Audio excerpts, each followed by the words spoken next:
While overall businesses sentiment remains confident during the birth of Malaysia Baharu, the construction industry reported the most pessimistic outlook immediately following GE14. Political change and construction delay are almost inevitable, with mega projects largely fueled by government financing. Despite the changes prior to the COVID-19 crisis, the Malaysian construction industry was expected to recover this year. However, with the COVID-19 impact, the lost output since mid-March was reflected in the construction output in July. At negative 44.9%, the construction output in the nation is on record low due to the movement control order. Since Pakatan Harapan reviewed the mega projects, some have been permanently shelved or suspended, while others were given the green light to carry on. LRT3, MRT, HSR and Tun Razak Exchange are among those under scrutiny.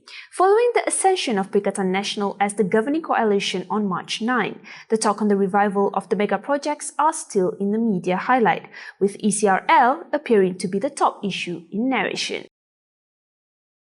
The East Coast Rail Link ECRL project is part of the 144 billion ringgit worth of investments and partnerships signed during the official visit to China by Najib Razak in November 2016. ECRL has been identified as a high-impact project aimed to stimulate economic growth in the East Coast Economic Region, an area that covers more than 66,000 square kilometers across the East Coast area of Peninsular Malaysia. While Pakatan Harapan has previously decided to continue with ECRL albeit with a different alignment, the decision was then reviewed again by Pakatan Nasional. As seen by the latest top issue, the government will renegotiate with the Chinese government and the main contractor of the ECRL project for the latest updates on the Mentakap Port Klang alignment costs and project schedule. The potential beneficiaries in the revival of the East Coast Rail Link project include companies with rail-related experience and specialist contractors, with the big winners could be the likes of Gamuda Berhad and Mudajaya Group Berhad, as seen by its visible presence in the network of listed companies related to the project. Next, we look into the LRT3 project. The project had also received a nod from the Ministry of International Trade to resume its operation. The 37-kilometer LRT Bandar Utama Klang line is a light rapid transit line that is slated to be the third LRT system in the Klang Valley. According to Prasarana Malaysia Berhad Chairman Datuk Sri Tajuddin Abdul Rahman, as of June 30, up to 33.12% of the project, which stretches 37.8 kilometers, connecting residents in the western corridor of the Klang Valley and Kuala Lumpur, has been completed. He added that the LRT3 will benefit more than 2 million people in these areas and handle about 67,000 commuters every day before the Greater Klang Valley Urban Rail System is completed. Based on the biggest company related to the project, the Malaysian Resources Corporation Berhad, MRCB, appears to be the most visible due to its connection. Following the conversion of LRT3 project from a project delivery partnership model into a turnkey contract, MRCB Joshkan, the turnkey contractor for the project, and Suncon, the contractor for work package GS07-08, have entered into an agreement to revise the scope of works and contract price. Recall back in 5 October 2017, Suncon was awarded the construction and completion for package GS07-08 for LRT3 for a contract sum of 2.2 billion ringgit.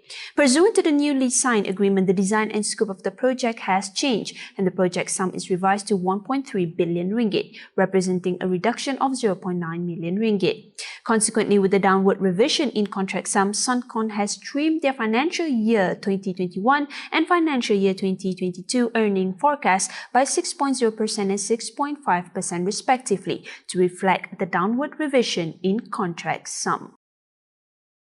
Next, we look into the MRT project.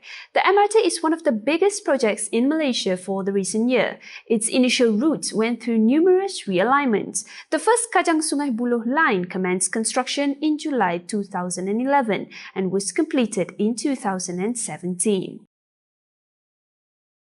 The figure comes from companies listed in Bursa Malaysia. MRT made its debut in the Bursa Circle during 2010, and the exposure grew linearly, peaking in 2017. The top companies of the list was not a surprise. Gamuda and MMC are the winners of the MRT project, while Kim Loon is experienced in providing tunnel lining to MRT. In fact, Kim Loon not only provide tunnel lining to Malaysia MRT alone, but Singapore MRT too.